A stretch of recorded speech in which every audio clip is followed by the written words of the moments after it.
tout le monde a un côté artiste. D'ailleurs, ça se voit dans les maternelles. Tu sais, tous les enfants, quand ils font des dessins ou du modelage et tout ça, ben, c'est tous des génies, quoi. Chaque fois que j'ai vu des expositions de dessins ou de trucs d'enfance, j'ai dit, ah, putain, c'est incroyable, quoi, la créativité, là. Et tout ça, simplement, en peignant le truc et en n'étant même pas, qu'est-ce que je viens de faire, quoi, même pas admiratif. Et après, il y a tout un passage où tu leur dis, stop, stop, stop. Tu vois, maintenant, on va passer aux choses sérieuses, qui sont de comment vous intégrer dans un système, je t'achète, je te vends, quoi. Et toute la créativité, elle disparaît. Là, Jacques, moi, ça m'a toujours affolé ce truc. Exemple, Paul, il est là, hein. Il fait partie de la licorne. Quel est le passé de Paul? Mon passé, brièvement, j'ai vécu en France jusqu'à 18 ans. Ouais. J'ai traversé une période très difficile où je suis tombé malade. Ouais. J'ai eu besoin d'être assisté à un certain moment. Et puis pendant cette période, je suis arrivé en Suisse et très vite, j'ai découvert la licorne, découvert René, Edmond, les gens, la licorne. Je reviens à la sculpture, j'ai toujours aimé créer, j'ai toujours dessiné. Attends, on va voir. On a un petit reportage pour vous. Vous parliez de la création, bah voilà. Lui, il arrive là pour faire de la serrurerie, puis il se dit un jour, je pourrais faire autre chose. La sculpture, c'est tout d'abord y penser quand on a des idées, que ce soit au restaurant ou un moment de tranquillité. Et puis laisser ces idées germer dans sa tête. Et puis un jour prendre une décision, faire un peu le tri, se décider et prendre les outils et la mettre en forme.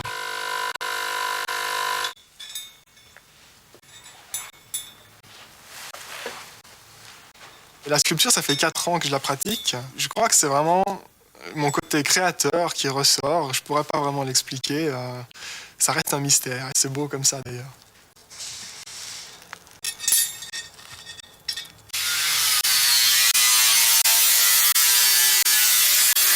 J'ai fait un stage d'1 année et demie chez un sculpteur qui s'appelle Étienne Cranbull à Romain-Moëtier.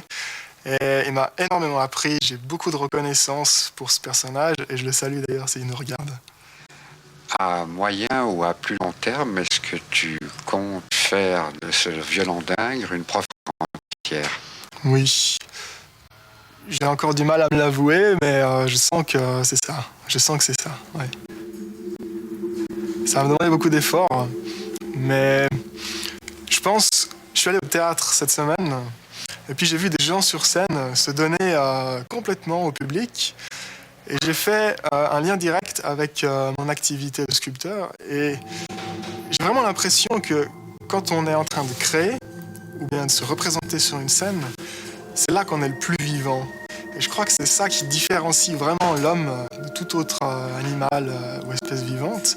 C'est vraiment son côté créateur, bien au-delà d'autres différences qu'on peut avoir avec le reste.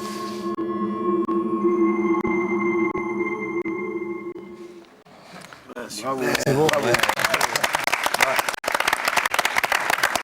Je trouve que ça illustre bien le propos que vous teniez tout à l'heure. Je trouve que moi, je suis tout à fait d'accord avec ce qu'il dit. Concernant la scène, le contact avec les gens et tout ça, c'est vrai. La créativité. On peut montrer un peu, Paul, ce que tu fais là. Il y a des chaises. Il y a derrière vous, vous avez vu de belles sculptures. Vous pouvez juste les voir là. C'est toujours son travail. Oui. Autrement, les chaises. Les chaises, c'est une exposition en fait. C'est un thème.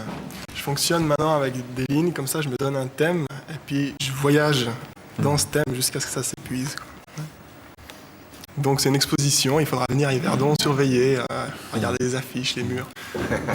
Je trouve magnifique, non? C'est vraiment...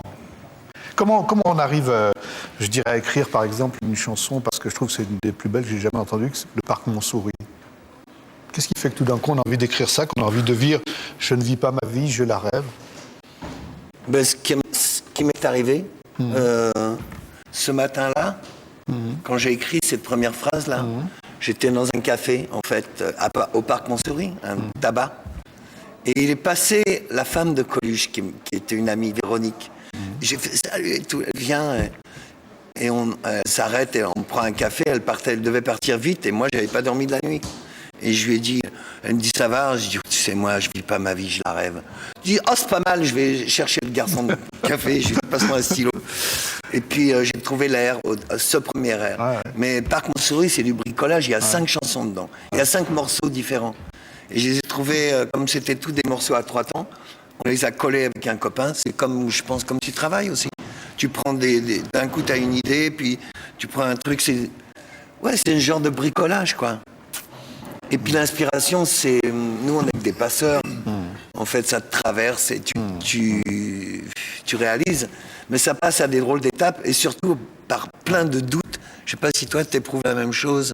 Des fois, je trouve ça bien, puis après, le lendemain, je regarde, je dis, c'est pas bien, ou je peux faire mieux, ou tu vois. je crois que C'est toujours en devenir, quoi, c'est jamais fini. Cette insatisfaction, elle nous amène à toujours renouveler. Bah en ouais, fait. à chercher. C'est presque le moteur, l'insatisfaction. Ouais, le doute, satisfaction. Et il y a un moment quand même, le parc Montsouris, par exemple, ça va toucher à quelque chose de très universel chez les gens, je trouve. On se dit, tiens, je suis touché par cette chanson. Ben moi, je sais pas. Ça m'arrive. Si tu voyais avant l'état dans lequel sont les chansons, des fois, je retrouve des cahiers de Parc Montsouris, j'ai retrouvé par hasard, et les phrases, des fois, c'était nul, mais tu vois, c'est-à-dire un gosse de 5 ans, il écrit mieux. Et je regardais cette phrase, j'ai dit, comment j'ai pu passer par là pour arriver là? Et ce que je trouve bien, c'est qu'il n'y a aucune vanité ni prétention, parce que ça te traverse, mais il y a des moments, ça te déserte. Je sais pas si ça t'arrive aussi. Des moments, t'es vide et tu trouves rien, quoi. Complètement. Du reste, je crois que c'est les autres beaucoup qui me remplissent d'énergie et cette énergie-là, je la remets dans mon travail, dans mes sculptures. Bah ouais. Mais ça m'arrive d'être vide, d'être triste, d'être. Le passage à vide, il est utile quand même. Hein. Ouais, bien sûr. Il faut quand même, sinon après, si toujours tu es en train de produire. Ouais.